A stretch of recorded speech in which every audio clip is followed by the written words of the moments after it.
right, we've gotten to that point, the last step in taking apart the body of this 1963 Corvair. It's the front suspension. We're also going to take out the fuel tank while we're at it. Let's get to it. Welcome to Lost Wrench Garage.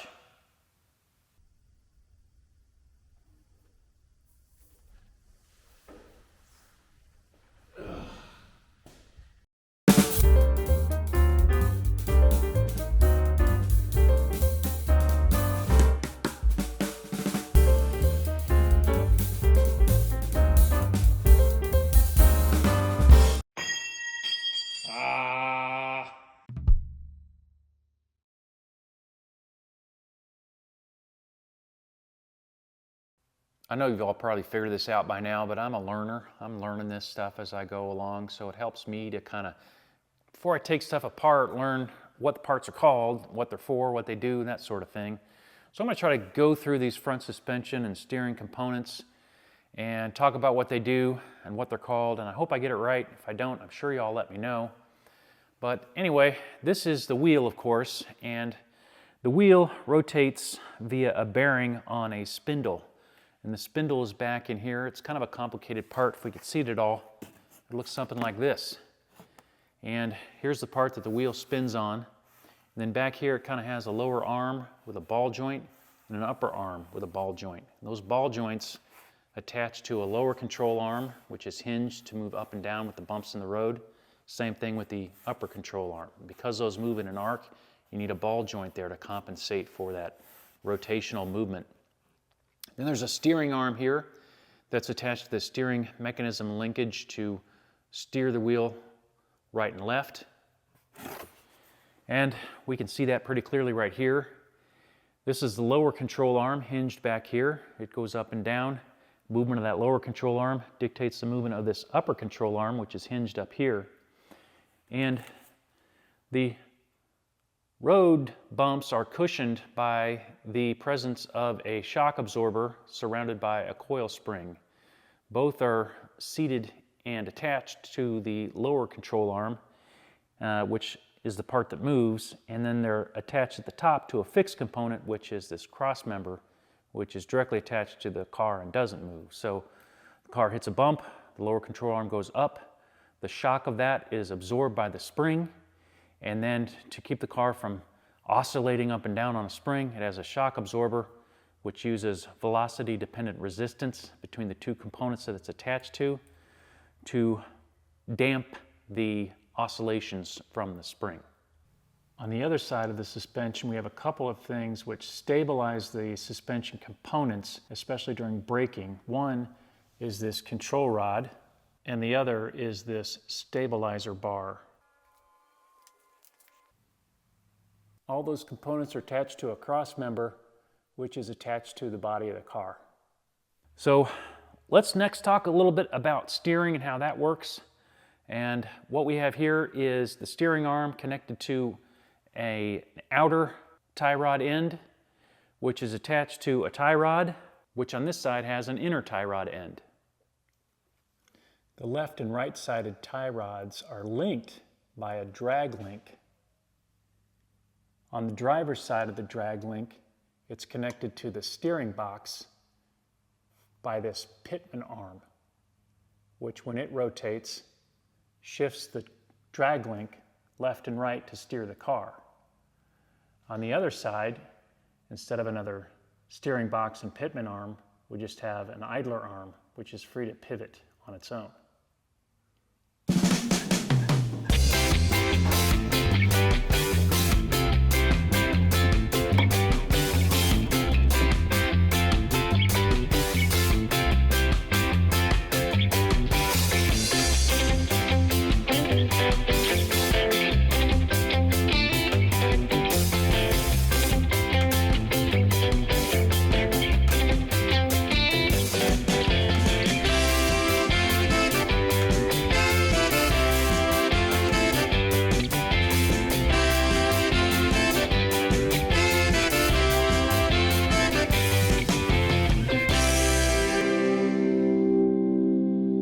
I've seen some videos and read some information where a lot of people will just pull the whole suspension out as a unit and disassemble it from there.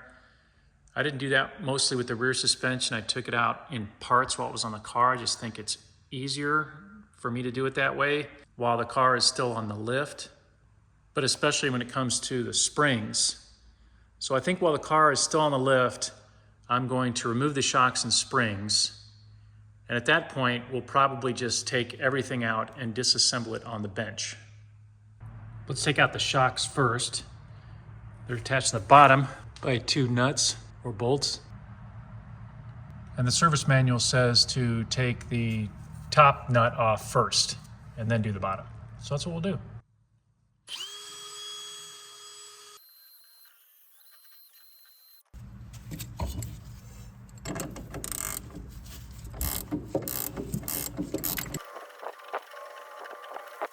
That's the first thing I've taken off this car without a blowtorch in a very long time.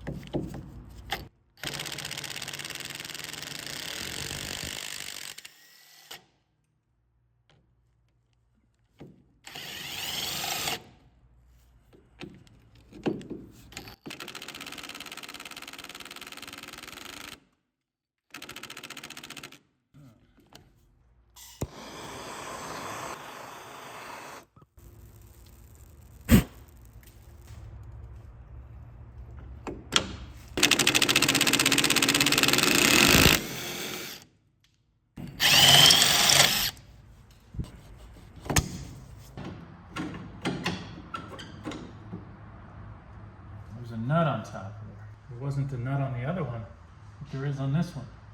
Okay, I got a 1/2 inch on the nut up in there. Let's see if I can get this to turn.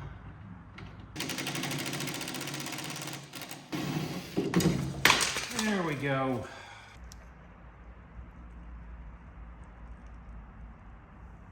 All right, let's get these springs out next. First thing we have to do is remove the attaching nuts from the control rod here to get it free from that. Because the way this is gonna work is, on the back end, we opened up the control arm this way to get the spring out.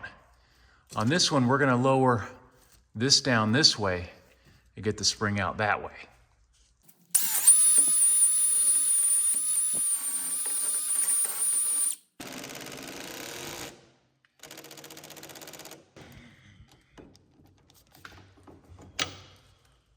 No go. Get a breaker bar on there.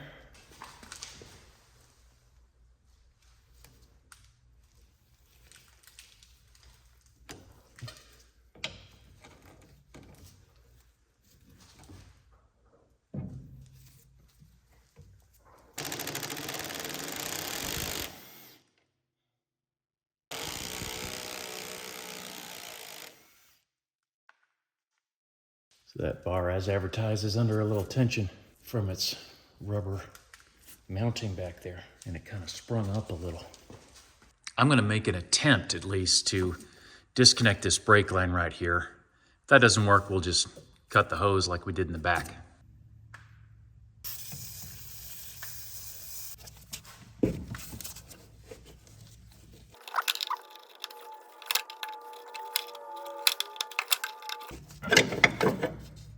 Oh, we're just twisting the line. That's okay. All right, so that broke off. There you go. Okay.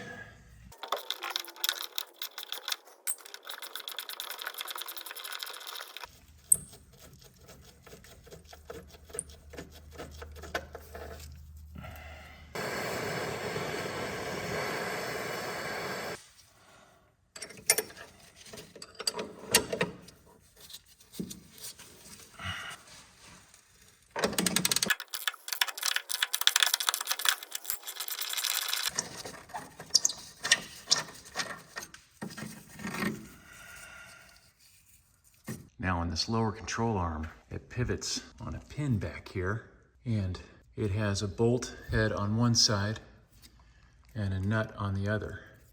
And we're supposed to loosen this nut but not remove it yet. Then we will support this on a jack And then once we've got it supported, we'll pull this bolt pin out and we'll lower that down, and that will open up the control arm so we can get the spring out. Breaker bar on this.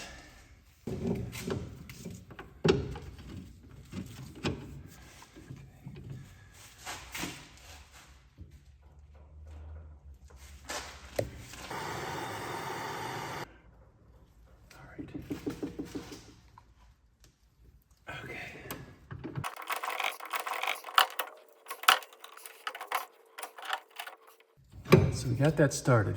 So it ought to come off when the time comes. Good. Moving on. Looking at the underside of the lower control arm, I think the thing that best fits in here is a jack stand. It fits perfectly. That's what they suggest in the manual. But as this thing rotates, it's gonna move this way too. And the jack stand, if it's sitting on the ground, it won't move that way. So my thought is, put it on wheels. And then as the thing opens up, you can also move this way with it. That's my idea. I'm not saying it's a good idea, but that's my idea.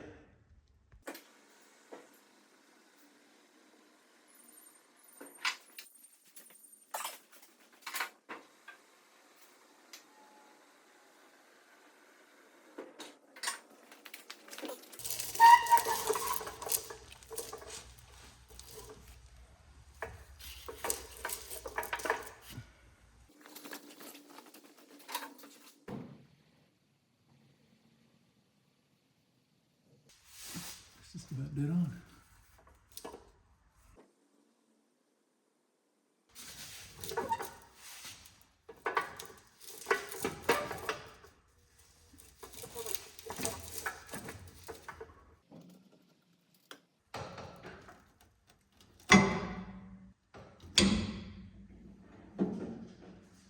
Okay, the entire front of the car is supported on that point.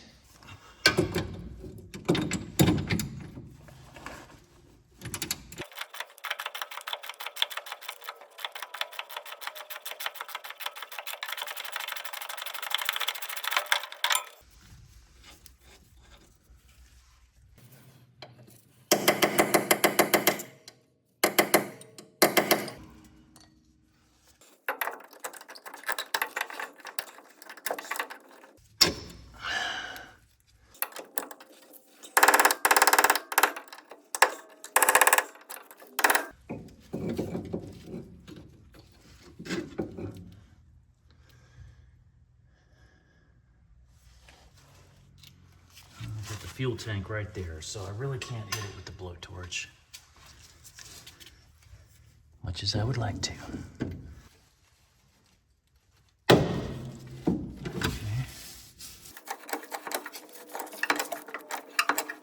It's moving. Can it be tapped out? Let's see.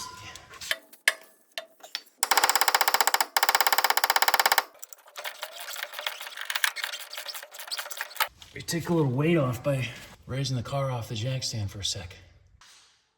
It's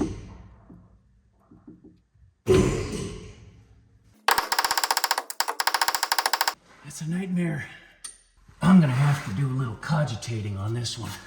All right, the situation is we got this bolt that we've removed the nut from. It just does not want to pound out of there, and it's hard to get in there to pound it out because there's just not a lot of room.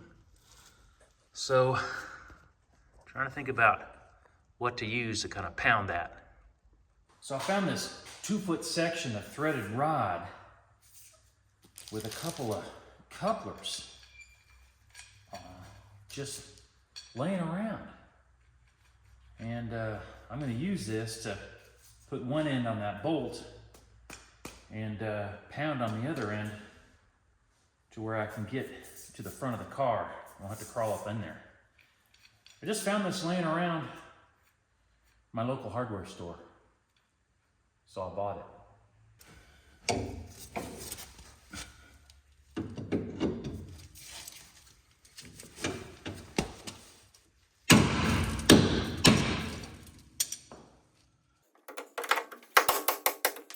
She's going. Alright.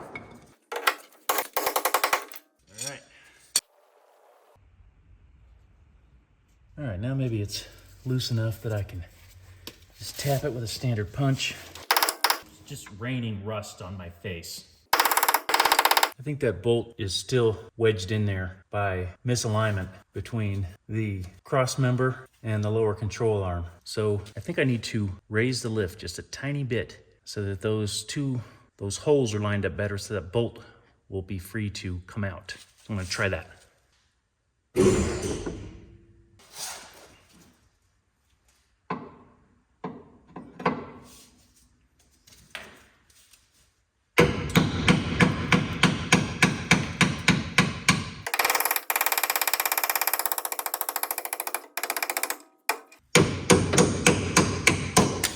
Okay, popped out of there.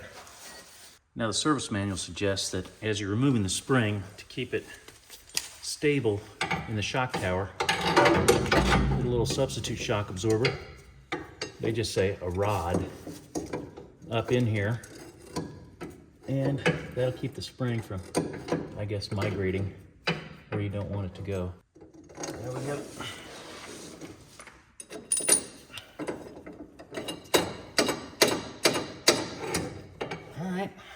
That ought to do the trick. All right, here goes nothing. We're going to raise the car on the lift, which should open up the lower control arm and allow the spring to be removed. I'm just gonna take it real slow here. I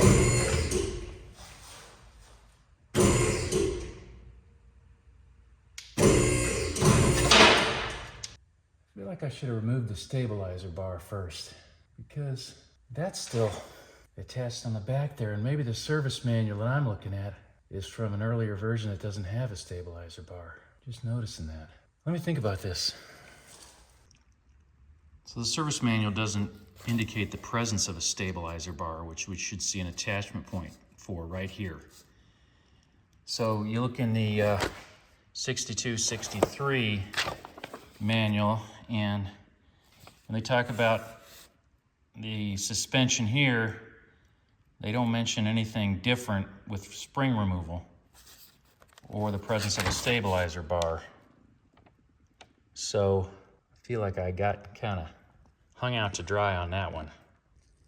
To give you a better look at what's happening here, this is the lower control arm coming down off of its seat in the cross member, and it's being pulled backwards by this crossbar attachment as it goes down. So it's no longer aligned with its seat in the cross member. So if I go try to put it back up to reload the spring and get it stabilized so I can take these attachments off and get rid of this, I don't know if it's gonna find its way back into its spot there. I might just very carefully try to lower the car back down on there, at the risk of having the whole thing fall off the jack stand, and then the spring will just unload rapidly. Could be a problem. To proceed with caution here.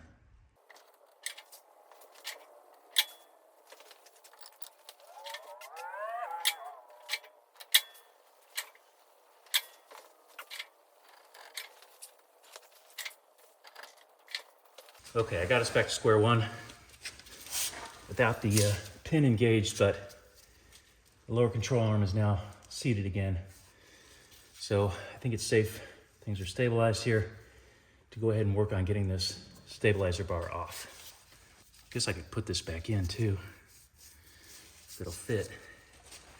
It's awful hard. Or I could put a substitute pin through there just to keep it stabilized. Something a little skinny, or maybe even just a screwdriver. There. All right, I got a screwdriver through there, so that spring's not unloading forcefully or unexpectedly, unless it can shear a Phillips screwdriver. And I don't think so. All right, moving on.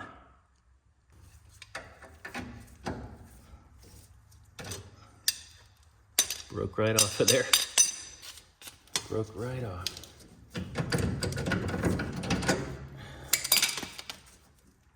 Great.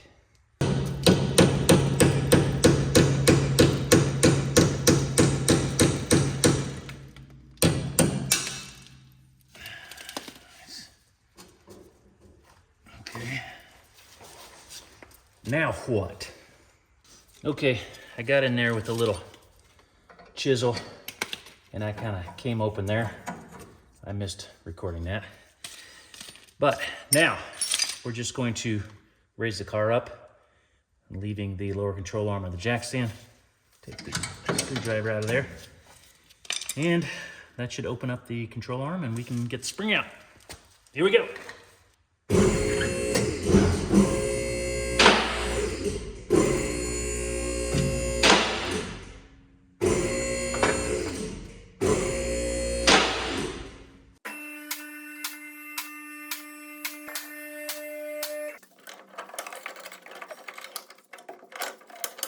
That rod didn't really do anything.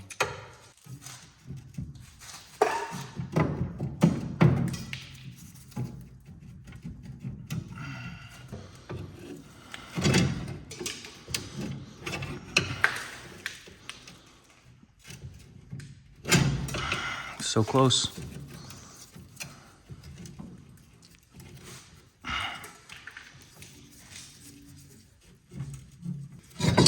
Here we go. Free at last. Okay. Okay, having gained experience on the driver's side, we should be able to make quick work of the passenger side. Let's go. First, take out the shock. Despite what the service manual says, I'm going to take out the bottom nuts and bolts first so the thing doesn't just fall out.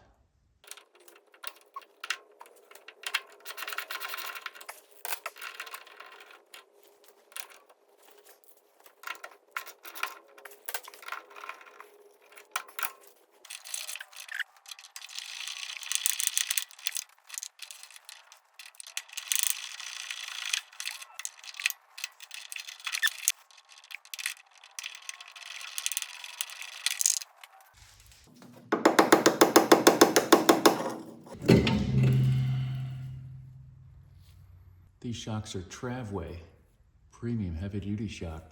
They look to be maybe from Kmart, if anybody remembers that. Next, control rod.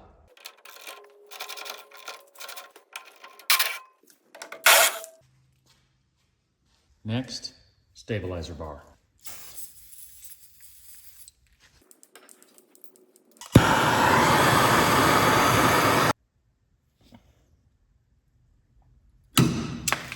Goes. I figured it was gonna break.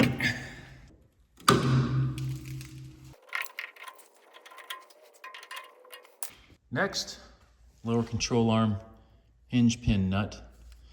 The service manual just says to loosen it for now, but I learned from the other side that that pin or bolt isn't going anywhere till we tell it to. So I'm gonna take this nut completely off now while the car is stable on the lift.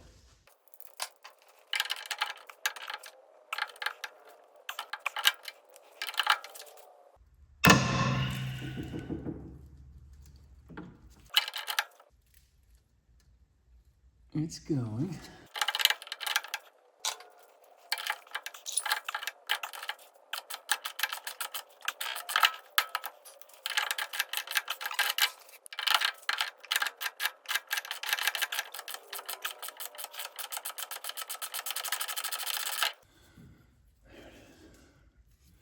Next, brake line.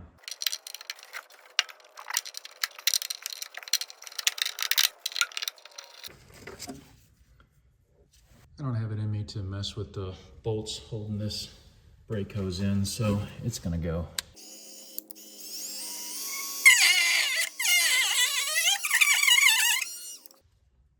Next, we're gonna lower the car onto the floor jack at the hinge point of the lower control arm, pop out the lower control arm hinge pin, raise the car up, and remove the spring. Here we go.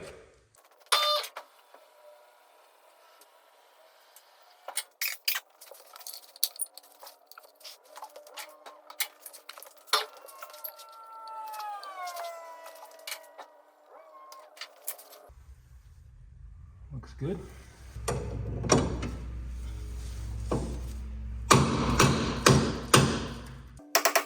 Try unloading it a little bit.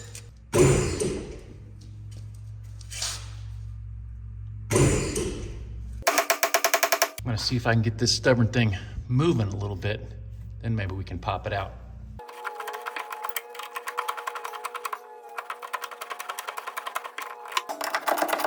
A little more on this side for good measure.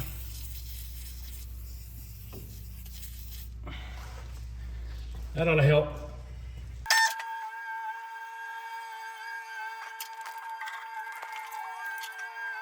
Okay.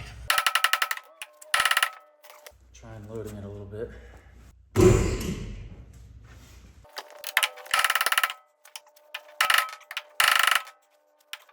Got all the way seated, flush. Okay, good. We're close. All right, let's see if we can bang that out of there.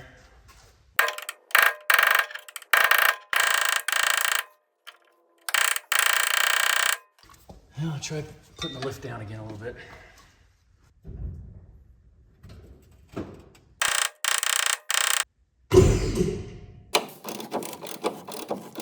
Still spins for you. I just can't get it. I reviewed the footage on trying to pop that pin out, and it looks like as I'm doing it, the lower control arm is starting to twist a little bit. And that might be pinning the pin in place, and it could be because I disconnected the control rod and stabilizer bar. And I'm wondering, despite what it says in the service manual, if it wouldn't be better to have those connected until the pin comes out and then disconnect them and lower the control arm. So on a hunch that that's right, I'm just gonna try that and reassemble those components. All right, so this control rod is not gonna easily go back in place, but I was able to get the stabilizer bar clamped back in place there. And we were able to pop the pin out on the other side with just the stabilizer bar in place. So I guess we'll try it again with that little jerry rig on there. Can't hurt to try.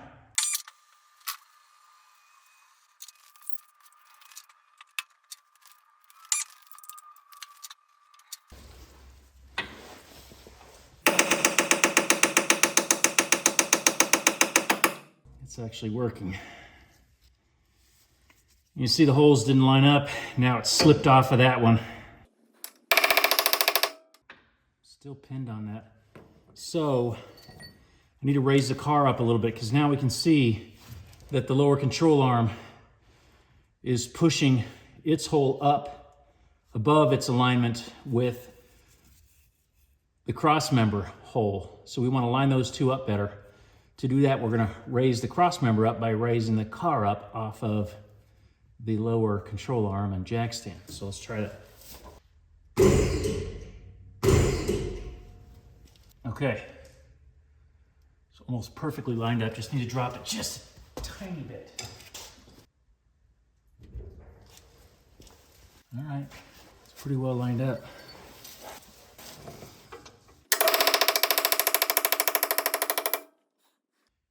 Pin comes out, it's going to collapse down onto the jack stand again, but I think that's okay. There she goes. Perfect. That thing's in nasty condition, but we got it out. It was a matter of putting that stabilizer bar back together, keep everything lined up so we can get the pin out. Now I can unclamp that. I think I will put the car back on the jack stand first. Okay. Unclamp this.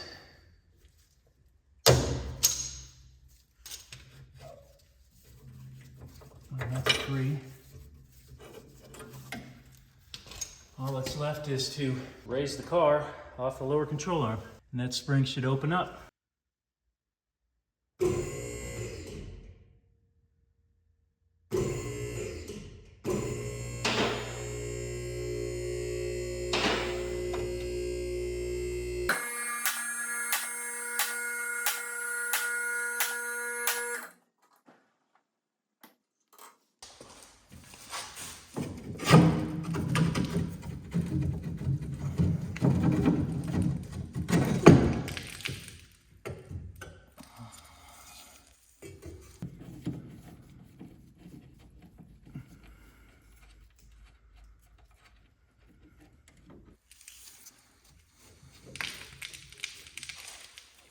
Now to get the suspension out of here, we're gonna have to disconnect it from the steering components. So what we can do is take these steering arms, or sometimes I think they're called steering knuckle, and remove them from the outer tie rod ends.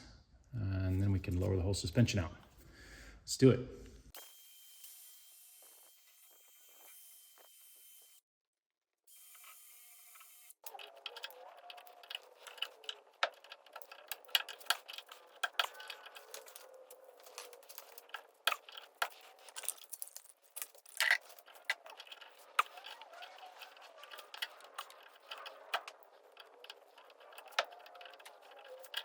I can't get the cotter pin out of this castle nut, so I'll just try to bury it in there so the nut can hopefully still turn.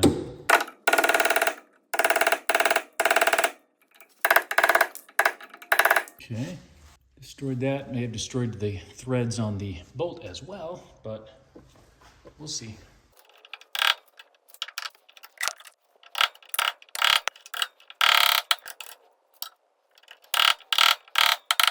All right, I got the remnants of the cotter pin kind of pinned up against the bolt. Maybe if I can get this thing turning, it'll just shear the rest of it off.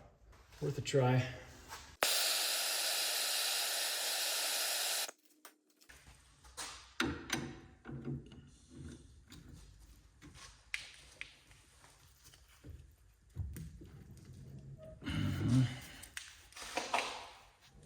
This whole thing wants to move. Service manual gives no advice. It says remove the nut. I suppose this would have been better to do when the lower control arm was still engaged. I guess we could still do that. Kind of, sort of.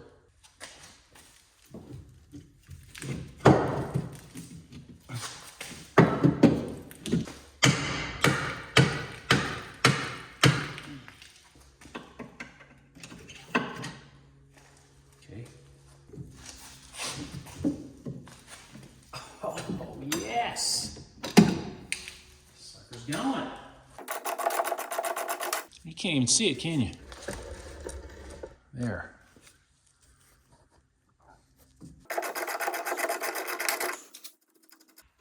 There we go.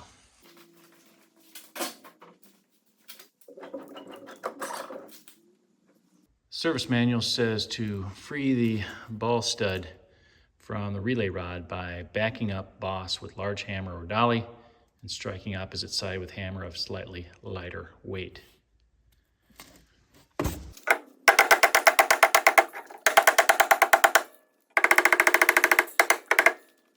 Ain't going anywhere so far. Let's support this wheel and steering arm so that we can sort of bang away at this while this is immobilized.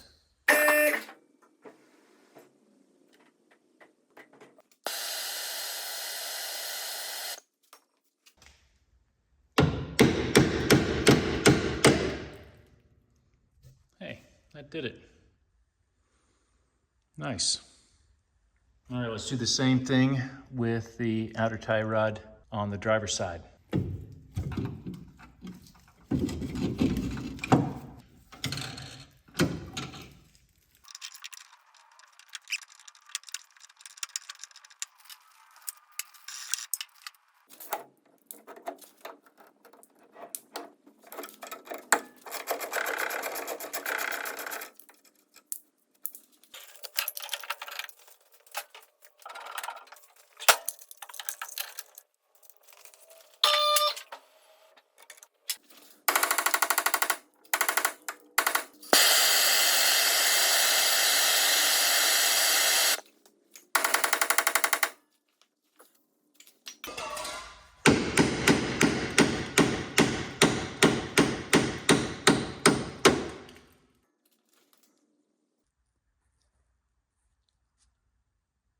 Okay, we've taken the tie rod ends off the steering knuckles on both sides, so those are free.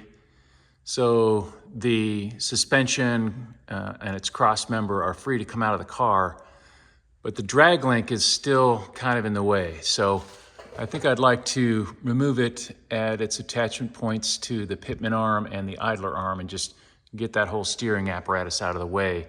get us better access to remove the cross member and the whole suspension.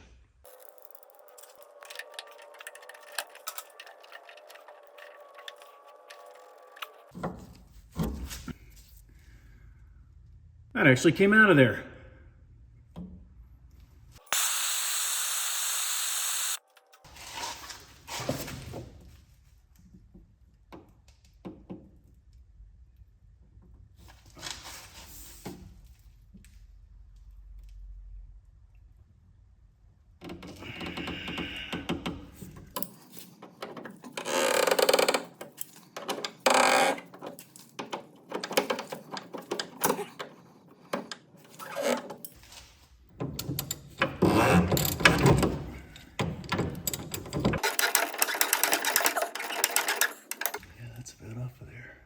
Okay.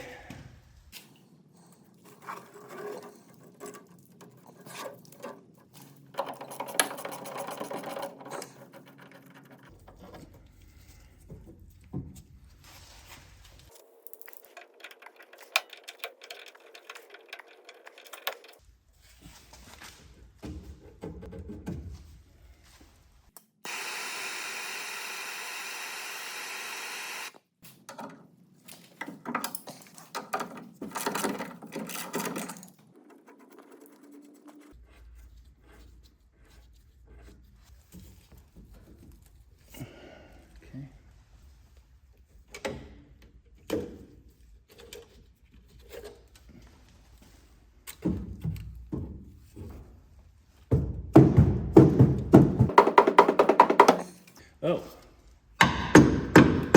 it's resting on that. Okay. Bring that back the other way.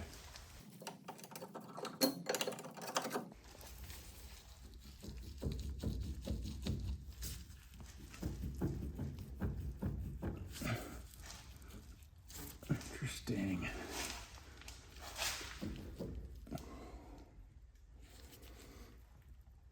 I don't know what's holding that on.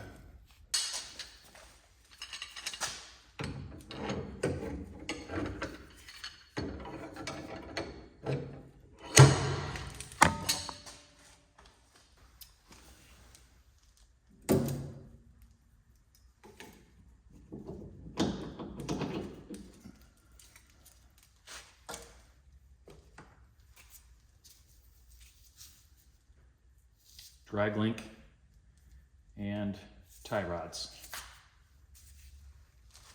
The service manual indicates 6 attaching bolts, 3 on each side for the cross member. These others are like the brake line and the drag link attachments. So basically 3 bolts on each side that we need to remove to take the whole suspension out. Looking at it on the car, we've got attaching bolts right there, there, and underneath the control rod right in there. Same thing over here, boom, boom, boom. Just gonna try to get them going first.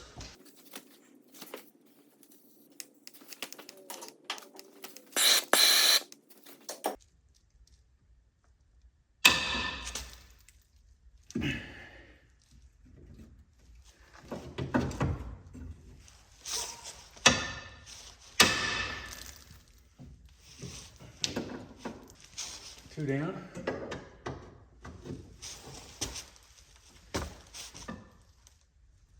Okay.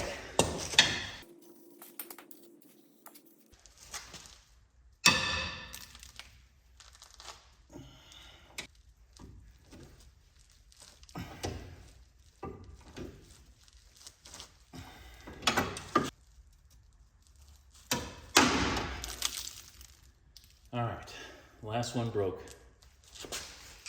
Oh boy, okay. That's fine.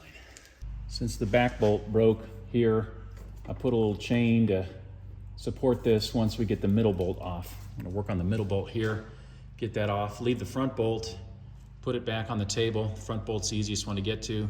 Take that off, both sides, should be good to go.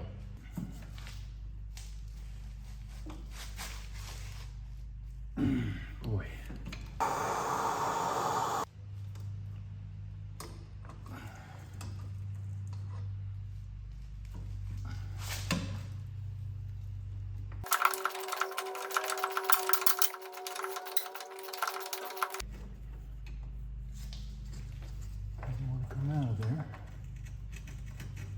Yes, it does. Oh, it's a long bolt. That's what we're dealing with. Okay. Do the same thing on the other side.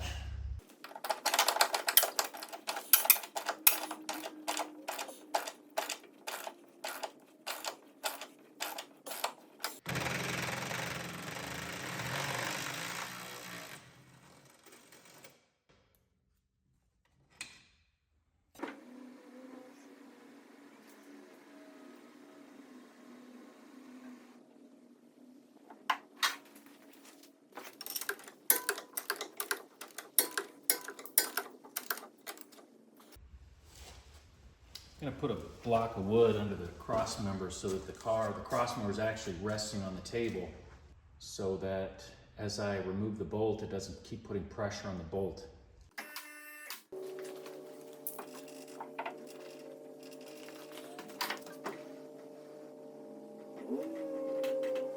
Need more wood.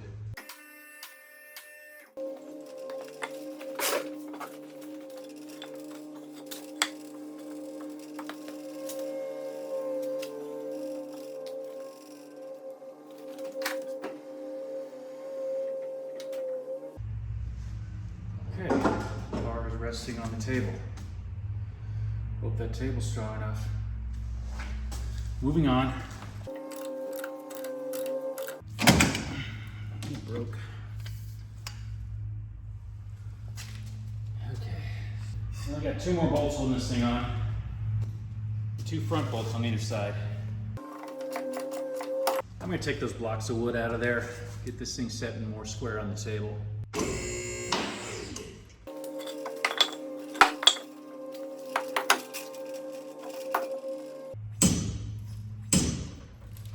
Crossbar gonna get bent from the weight of everything.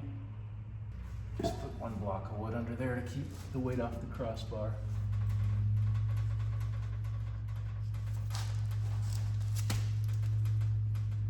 Okay.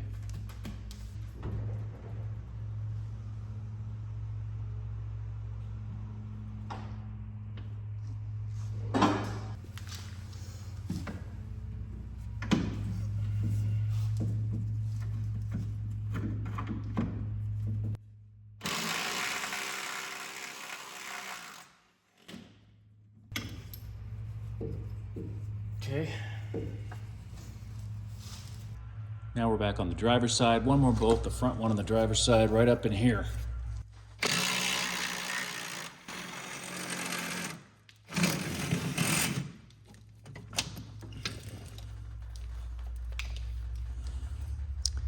That ought to do it. Let's see what happens when we raise this car up. Should leave the front suspension behind.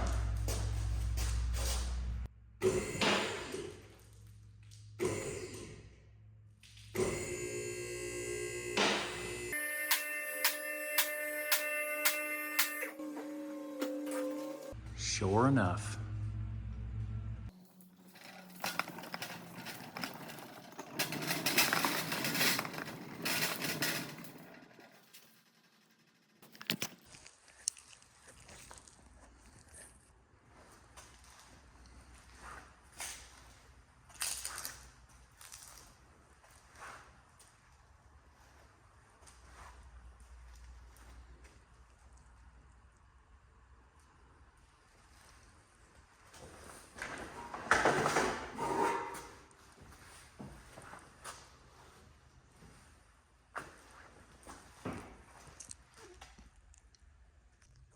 Next thing I want to do is remove the fuel tank. There's still some fuel in it. Easiest way to drain that out would be to pop this sending unit off. I tried to do that before, couldn't do it, it's too rusty.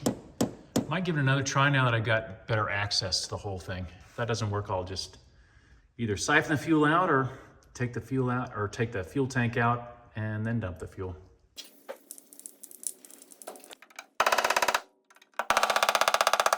It's starting to turn. Get my bucket underneath here. Okay.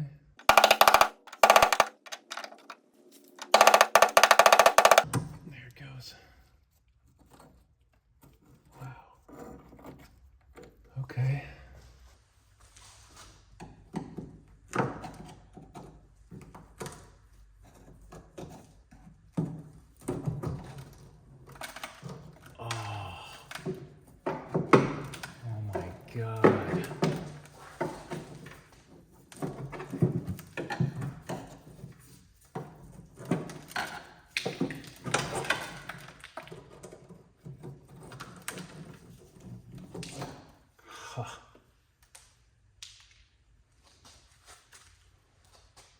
Still got the original fuel sock on there.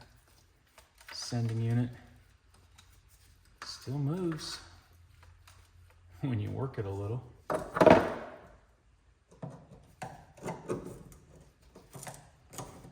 No gas coming out of there though. Just a bunch of sediment. Wow.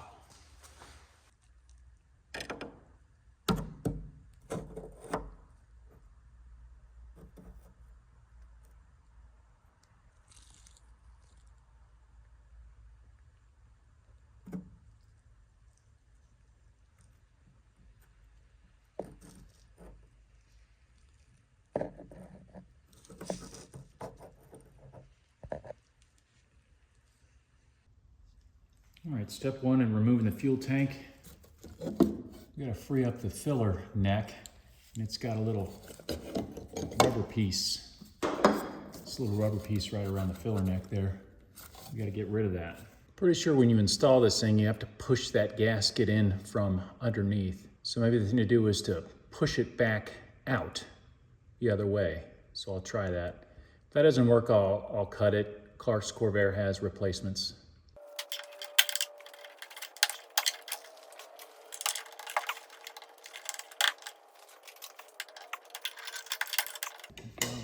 There it goes. There it goes. All right. Let that push through there.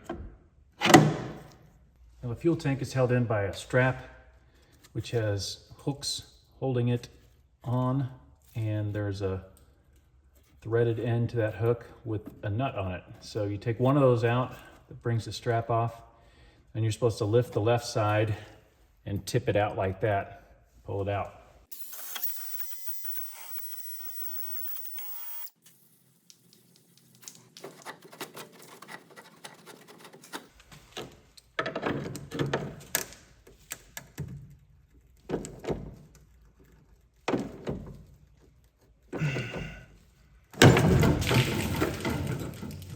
So much for that. Everything breaks on this car.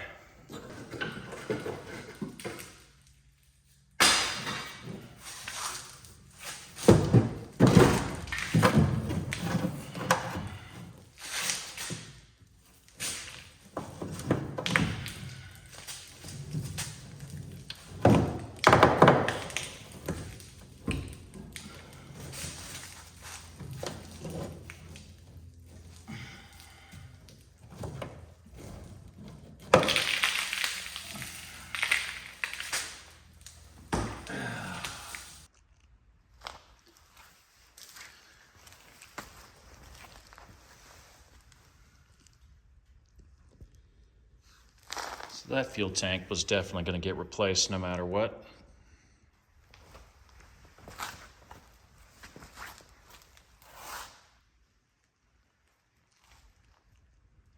There's a couple little pads up here.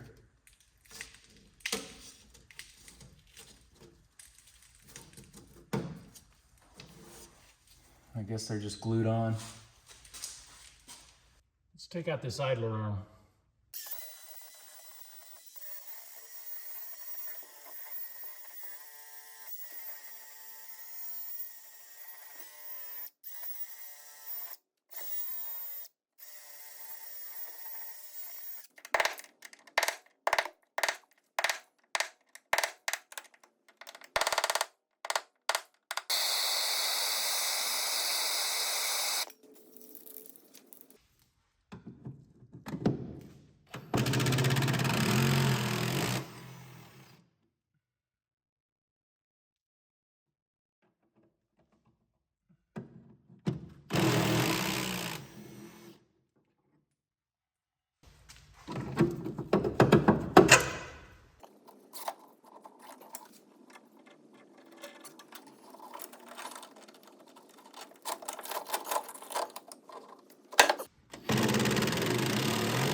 All right, let's pull this steering wheel off so we can pull this steering shaft out. And the first thing we need to do is remove this center nut here.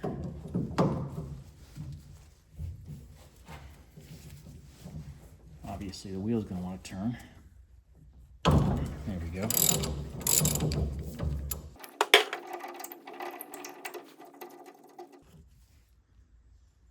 Okay. This stuff should come out of there. So that's oriented. Is it symmetrical? Looks like a symmetrical piece. Yeah, I think it only goes one way. The clean side was down.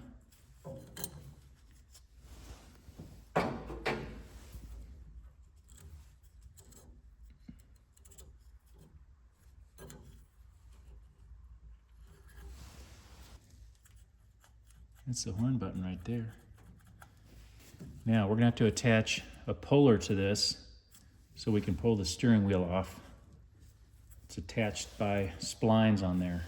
So figure out the right tool for that.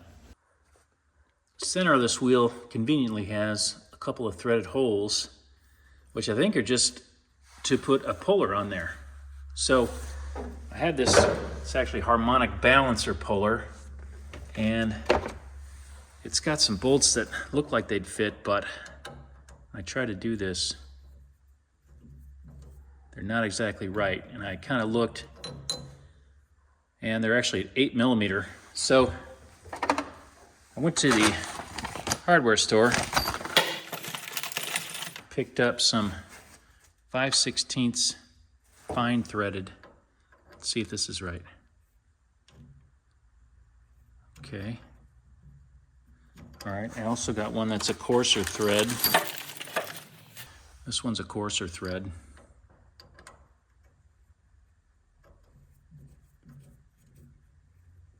Much better. Okay, that's it. So 5/16 18. That's 3 inches long. So that should work for the puller.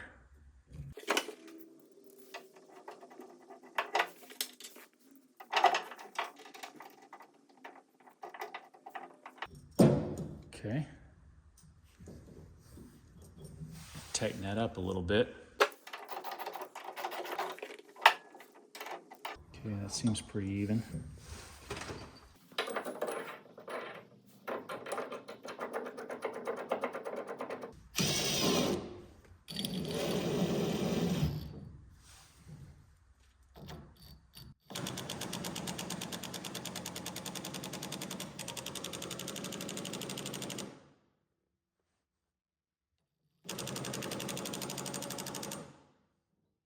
Working. Thought I would see the steering wheel start to kind of pop off of there. Making me a little nervous. All right, I think it was working. I think it might have been pulling a little bit uneven. I tried again, just using a hand tool, not the impact.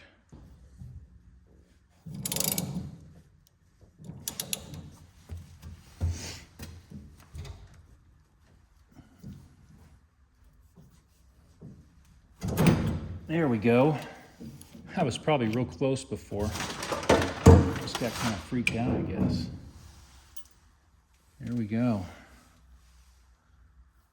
Okay. Great.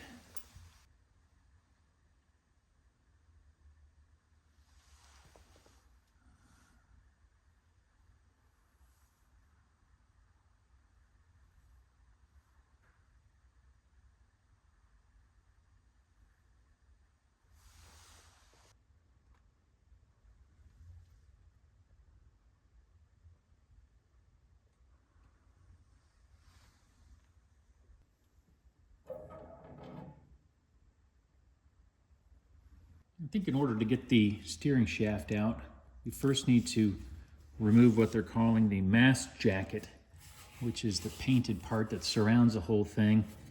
It's secured by 3 bolts at the firewall down there.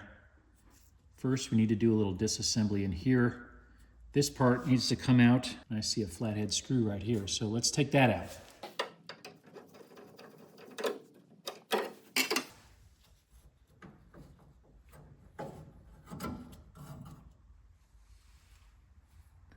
washer on there. Sure not to lose that.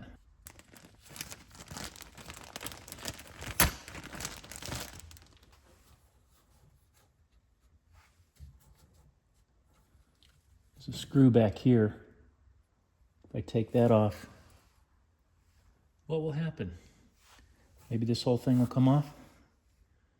The wire that feeds the steering column there, it's kind of trapped in this housing. That's got to come out anyway. So I'm going to pull that out and its little supports. And that way, I think this thing will come off with the wire and everything after that.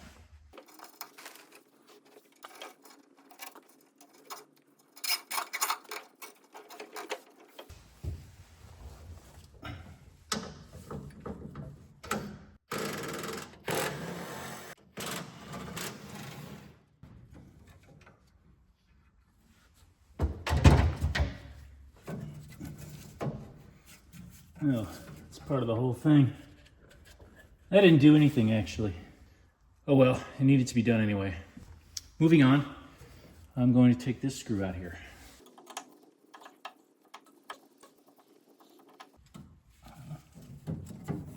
Did that do anything? No. Okay. I think maybe it's not coming off because the wire is still attached.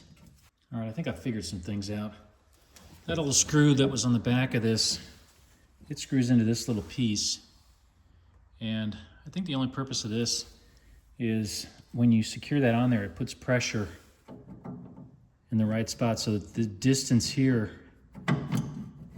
is set. And that defines the gap between here and the back of the steering wheel. And so you just get that gap right and you tighten the screw down there. That's how you sort of set that. That just fits right in there. Okay, but otherwise, so I didn't need to take that out because this whole mast jacket really, I think it's ready to just come out of here. I'm going to go ahead and take those little bolts out down by the firewall.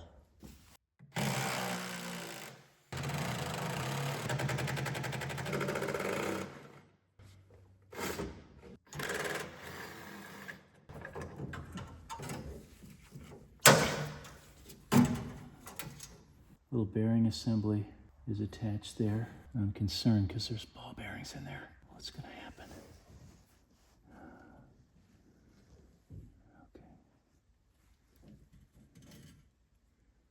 It's all good. So that came off of there. I guess that's the horn wire? Yeah. And that's the spring seat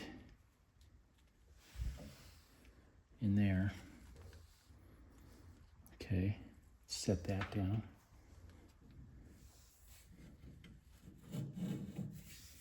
Okay.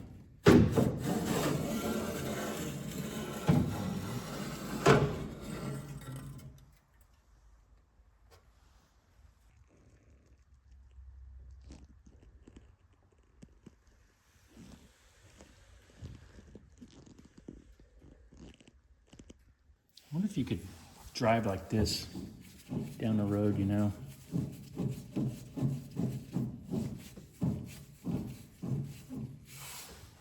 Probably do it. And here's the steering box, and this is where the steering shaft couples with the steering box. So we're gonna take off this coupler here, and that way we can take the steering shaft all the way out. Now the orientation of the steering shaft where it goes in is important. I think there's supposed to be a mark on it in there. But just to be sure, I'm going to try to mark that somehow where the center of the coupling is.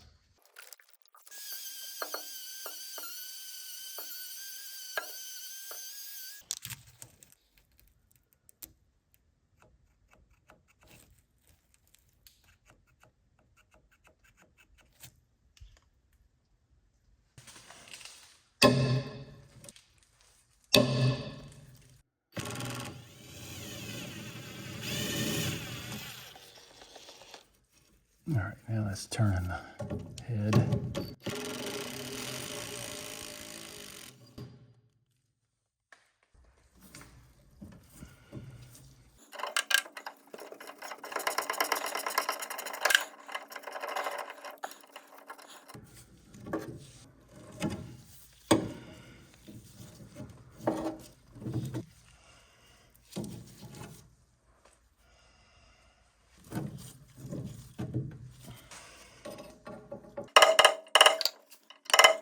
I didn't want to go.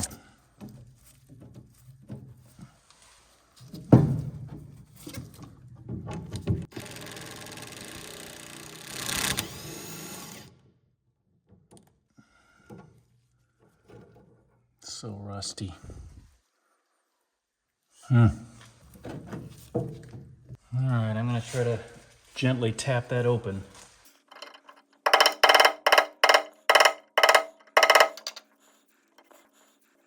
Might be tough to pull that steering shaft out of there.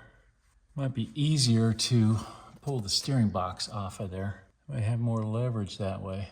The steering box is held in by these 3 bolts right here.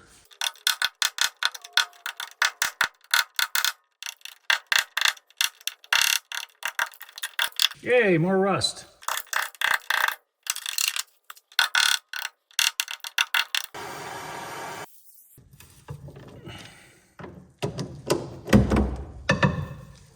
Don't even need heat.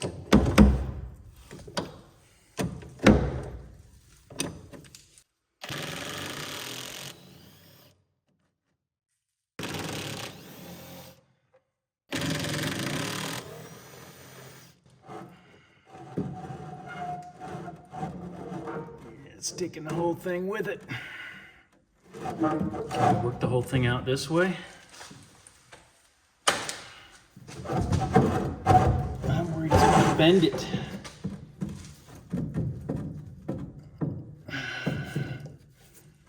Yeah, not cool. Let's just stick that back up there for a second.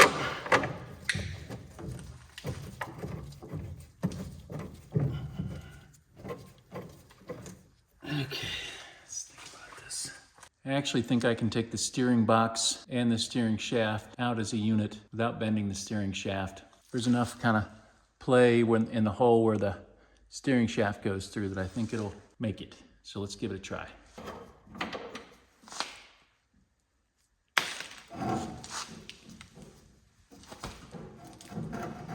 It's heavy.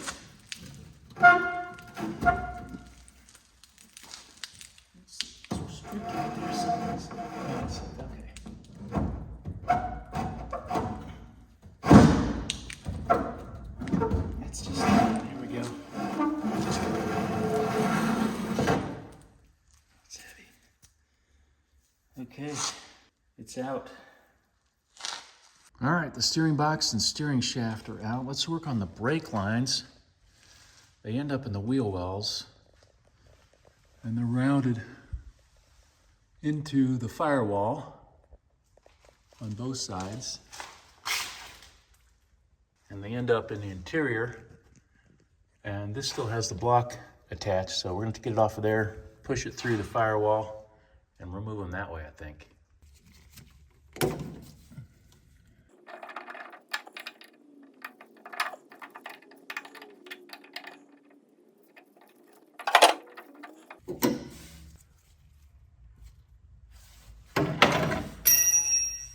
That wrench fell through the hole in the floor of the car.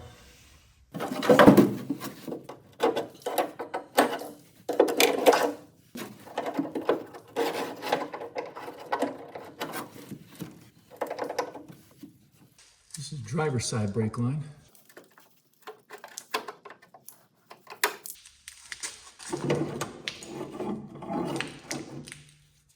And that.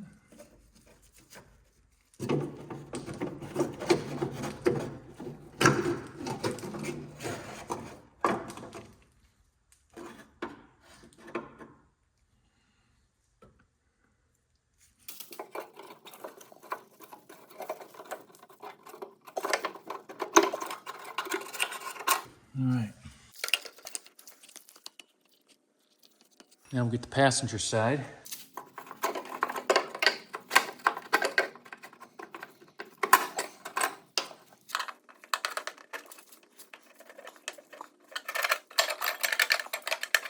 Get that out of there somehow.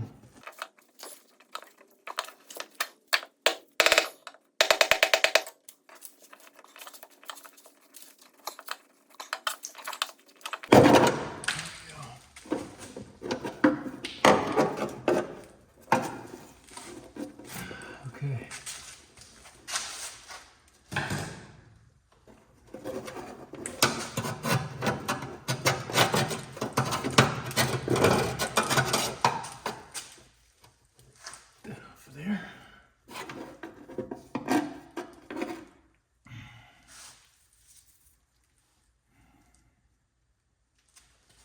All right, we just have a few other things to clean up on this body disassembly. One is the emergency brake cable. Before I sort of take it apart right there to get it out, I want to measure those distances so we know where we started from. It's about 49 millimeters. That's about 64 millimeters.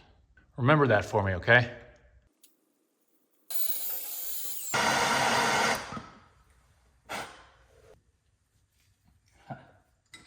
Way easier than I thought it was going to be. Maybe. Well, after working on this for a few minutes, I think it's time for my old friend, the nut splitter.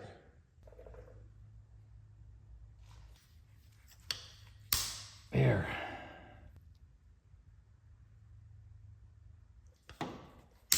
There we go.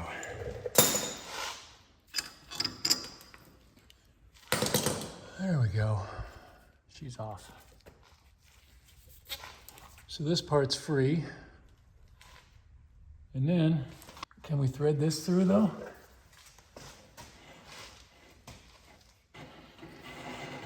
Yeah, we just got to get that grommet out of there.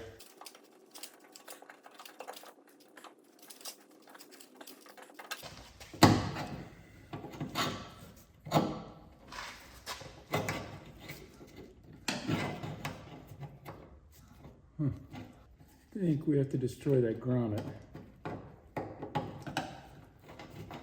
Let's trap between those two things.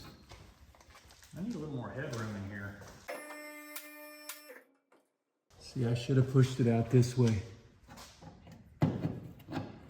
Although, it does appear, oh, it just splits. Okay, there we go. Now will you come out? No, that nut's got to be split too. Okay.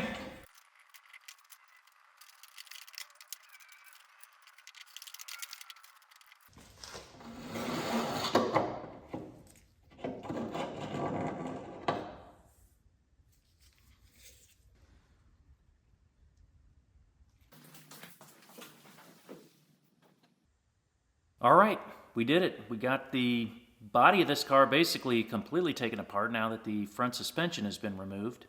That's the good news. The bad news is now that we have everything taken out, we can see the body a little bit better, and it's not great. I would say that most people would probably not take this car on as a project. It's pretty far gone, and these are not particularly rare or valuable cars, so I think that most people will consider the hassle and money factor to outweigh the eventual value of this car. But I'm using a different equation. I'm looking at fun and learning, and so far that ratio is looking pretty good. And I know that at the end of this project, this car is probably not going to be worth near as much money and time that I put into it. But I think it's just a great learning laboratory, as I've said before, and I'm certainly learning a lot, and I'm going to keep going. We may not be able to use this body once I really dive into it, and we'll have to get another one. That's okay.